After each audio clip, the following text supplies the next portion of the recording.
Cloninger with the Charleston Post and Courier. You guys faced South Carolina last year, and you saw a whole lot of Kevin Harris. I think he scored 5 touchdowns that game. Just what do you remember about him as a running back? What do you remember about him being so hard to stop that day? I personally didn't play in that game, but I was there watching. He's a great back. I give him all the credit for leading the conference in rushing. That's not easy to do. But overall, I think he's a great back. They got a good team, and we definitely could have played better as a defense that game, but all credit to him. He's a great back.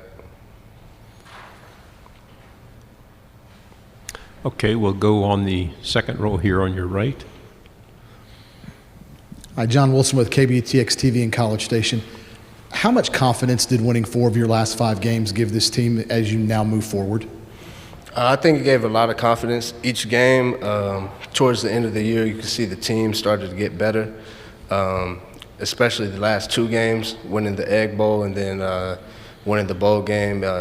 It definitely gave the defense, for sure, a lot of confidence. And like I said, going into the spring, we didn't have a spring last year, so this spring is giving guys more opportunities to learn the scheme. This is our second year under it, and just giving a lot of guys that didn't get much playing time a lot more reps, more experience. We'll go to your left in the third row. Hey, Jaylon, Cassidy Hill with Gatorbait. Going back to last year and last spring, I know that helped or that hindered a lot of defenses not having the spring. But then you go into that first game versus Florida, it was just a track meet. How much do you remember about that game, and how much do you think that game sort of signaled a shift in the SEC to a much more offensive-heavy league? What game was that? The very first one, the Florida game. The Florida game? Mm-hmm. Yeah. I thought it was a good test for us. It being the first game, we had to come ready. And I think Florida was a great team. We definitely could have executed a lot better that game. But overall, there was no complaints, no excuses. It was a good team, and it just helped us. We had to learn from it quickly and go on to the next, because we had another SEC opponent that next week. We will go to your left on the second row. Jacques Doucet, WAFB-TV in Baton Rouge. Just your feelings on the LSU rivalry and the Tigers making the trip to Oxford this year. I don't think we've beaten LSU in a couple of years now. So, and that rivalry is always special. They always come to play. We always come to play. This year, it'll be in Oxford, like you said. So, just ready to get revenge, and I think it'll be a good game. It's always special playing LSU. To your left here on the front row. Anthony Patterson with the Atlanta Voice newspaper. Of course, they always say practice is what makes perfect, and practicing a guy against a guy like Coral definitely can have his challenges, but also his benefits. What is it? How does he make your defense better in practice that ultimately helps you guys get better on the field? Just his play by itself. He's one of the hardest working players on the team. In my eyes, in the whole team's eye, he's the best quarterback in the nation. So when you're going against a guy like that kind of knows what defense you're in and is seeing things before the play even is snapped, he can only get us better. It's an iron sharpens iron type of deal. We'll go back to your right again on the second row. What are your expectations for the defense this year? To execute better, to play with a lot more confidence, more swagger to be shown. The future's bright for us. We're coming back with a lot of returning starters, and we're going to be more experienced this year.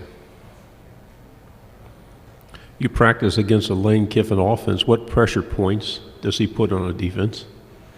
He puts a lot.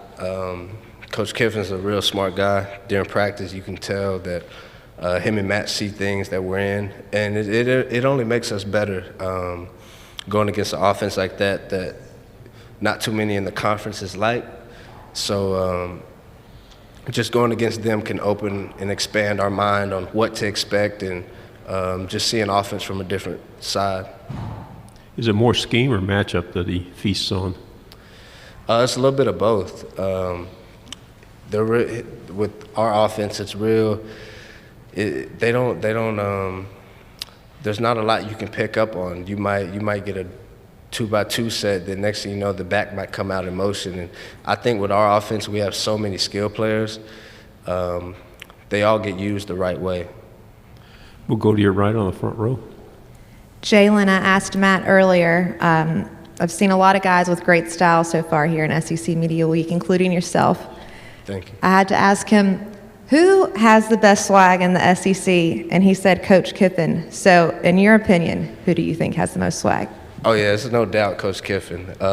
Whether he's at practice, whether he's probably sleeping, he's always dripped out, whether he's going suit swag or just casual swag. He's always got some nice shoes to wear. Yeah, it's definitely Coach Kiffin. We'll go to your left here on the front row.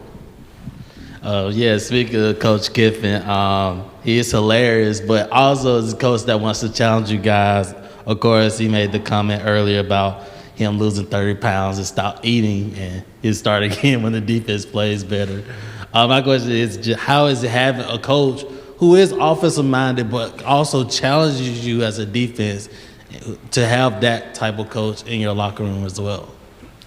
He's a great coach, and like you said, with a coach like Coach Kiffin, there's not much more you can ask for. Somebody that's offensive-minded is really going to challenge the defense. You're going to get the best from our offense every day. There's no off days with them, and like I said before, you're not really going to see too much of what we see in practice in games because our offense is so different, and the way Coach Kiffin and Coach Levy effectively just strategically use our offense. So as a defense, we look at it as a challenge every day. We'll go back to your right here on the second row. How excited are you that college football Saturdays may be normal again in 2021 and that you have an opportunity to play in front of what we expect to be capacity stadiums? I'm really excited. Going into my senior year, I'm glad it's ending this way, and just to have the fans back. I think we definitely have the best fans in the nation. And I think our home games and even away games, I think it's going to be exciting just to hear and have fans in the stadium fully. And it's nothing like it.